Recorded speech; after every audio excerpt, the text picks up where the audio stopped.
What's up, everybody? PFL's on today. We got a 10-fight card. It should be action-packed. I see a lot of knockouts, so you're not going to want to miss it. I'm going to rattle off my picks real quick. This is just how I see it going. The main event, we got Bruno Capoloza versus Stuart Austin. Bruno Capoloza's the last year's heavyweight tournament champion, so he is a millionaire. He is a devastating striker. If you get hit by this man, you are most likely going down. And Stuart Austin has been knocked out 6 times, and once as an amateur, so 7 times altogether in his career. Bruno Capoloza does not mess around. He's gonna just throw haymakers until one lands. And yeah, I think Stuart Austin has his hands full here. So I'm taking Bruno Capoloza round 1 knockout, probably one of my most confident picks. The co-main event, we got former 2-time champion Lance Palmer versus the finalist of last year, New York's own Chris Wade. I see this going back and forth. They're both wrestlers. I see it definitely hitting the scorecards. I'm not confident on who's going to pick up the W, but I do like it to go over 2.5. And if I had to make a pick, it'd probably be Lance Palmer, but I'm not writing Chris Wade off here. Next up, we got one of my favorites, Brendan Loughnane, facing PFL debutant Ryoji Takuda or something. Yeah, he's Japanese. Brendan Loughnane is from the UK. You probably know him from Contender Series, where he didn't get a contract, but he looked very, very impressive. He looked impressive last year in the PFL season as well. He almost made it to the final, but he unfortunately lost a split decision to who became the champion, Mavlid Kubalev. Yeah, Brendan Loughnane is a really good fighter. He's got a lot of knockouts, a lot of experience. This Japanese cat, I don't really know much about. He's got 6 knockouts. I know he's a wrestler, but it's nothing Brendan Loughnane hasn't seen before. I expect Brendan Loughnane to get in here, strike with Kyoji or whatever his name is, Ryoji, and most likely get the knockout. But either way, I see Brendan winning this. Yeah, just he's going to be too much for this Japanese fighter. Next up, we got the tallest fighter I know of, Renan Ferreira, 6'8", 82-inch reach, I believe. Dude's a monster. He can get it done on the ground and on the feet. He's facing... who is he facing again? Renan Ferreira. Oh, Jamal Jones. Yeah, Jamel Jones or Jamal Jones. He's 1-1 in PFL last year. He knocked out Klitsin Abreu, but then ended up losing to future champion Bruno Capoloza in round 2. Yeah, he packs a lot of power, Jones, but he's going to have a height and reach disadvantage here, big time. But if he can land one, he could definitely hurt Renan Ferreira. But I'm taking Renan Ferreira here, round 2 knockout. I think it's going to be competitive, but I think Ferreira is just going to find the mark eventually and put Jamel Jones away. Next up, we got Ante Dalia versus the newcomer. I forgot his name, but I'm taking Ante Dalia round 2 knockout here. The guy Ante's facing was on the Contender Series. He lost. He rebounded with a win against a nobody. But yeah, Ante Dalia, this is his 3rd year in PFL, I believe. He's really well-rounded.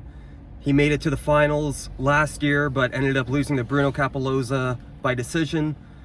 Yeah, he's really good, man, and he's got a lot of experience. So I'm gonna roll with Ante Dalia round 2 knockout.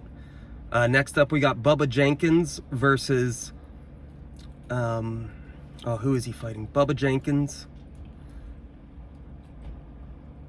Oh, versus Kyle Bochniak. Bochniak's coming in short notice.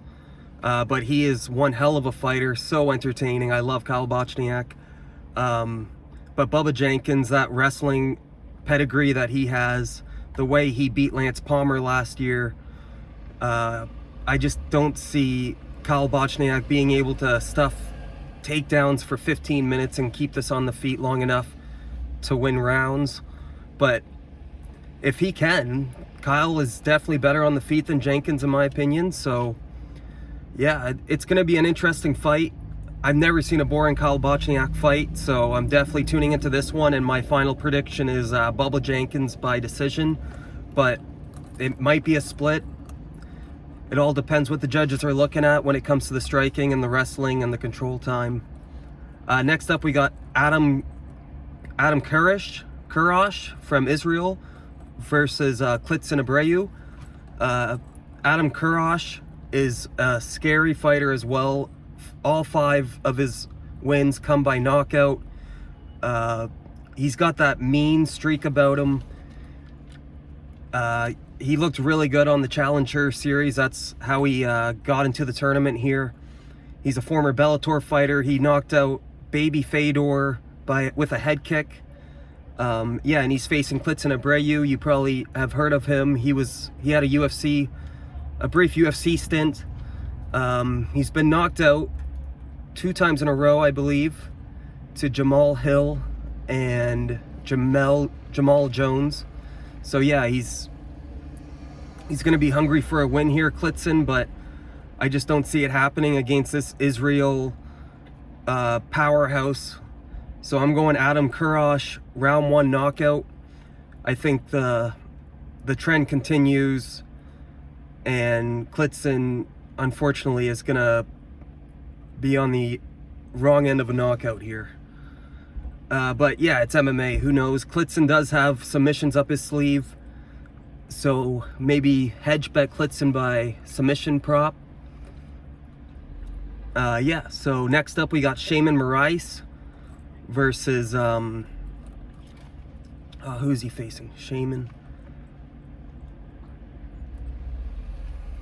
Oh, I can't remember who he's facing. Fuck.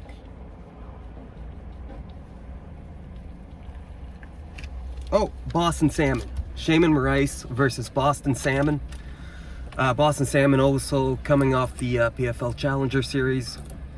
That's how he got a spot on this tournament. Shaman Moraes is second year in PFL now. These are both ex-UFC fighters. I see this being fireworks from the beginning bell. They're both well-rounded, good on the feet, good on the ground. But Shaman Moraes just looks like he's on another level right now. At the weigh-ins, he looked so shredded. Boston Salmon just fought a month ago, so those back-to-back weight cuts might hinder his performance. And Boston Salmon also has been knocked out a few times, but Shaman Moraes has been knocked out a few times, so it's hard to be 100% confident in this matchup. But I'm rolling with the Brazilian here, Shaman Moraes, round 2 knockout. I don't see this going the distance, and it's going to be a lot of fun. And then the opening fight on the card is Alejandro Flores versus this newcomer. I think he's European. He's a wrestler. I don't know much about him. I know Alejandro Flores. He was on Contender Series. He fought once in PFL last year. He's an underdog in this spot, and I like that. So I'm rolling with an underdog here. I think he's going to be able to stifle this European wrestler's takedowns, and he's definitely going to have the advantage on the feet. So as long as he can keep this standing for 2 out of the 3 rounds and land those rangy strikes, he should outpoint this PFL debutant and win on the scorecards. This is one of the few fights I have going to decision, but I'm hoping my underdog, Alejandro Flores, cashes. And yeah, those are the 10 fights. Enjoy the card, guys. And I'll try to do this more often. You can tell I'm rusty for sure, but I'm trying. And yeah, the more I do this, the more comfortable I'll get. So yeah, just enjoy the action tonight. The prelims start at 6:30 p.m. Eastern, main card 9:30 p.m. Eastern. And yeah, have a good night, guys. Peace.